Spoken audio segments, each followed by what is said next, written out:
Ang commissioner mismo nito, maluho raw sa junket o pagbiyahe abroad.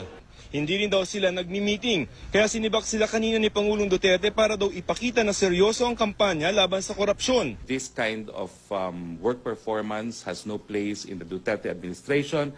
Ayon sa Pangulo, mula raw ng ma-appoint noong Setyembre, 7 o 8 beses na bumiyahe abroad si PCUP Chairman Ridon. You had too much too soon. He was appointed September and he traveled about 7 times. And to think that the office is an urban poor agency, I simply cannot.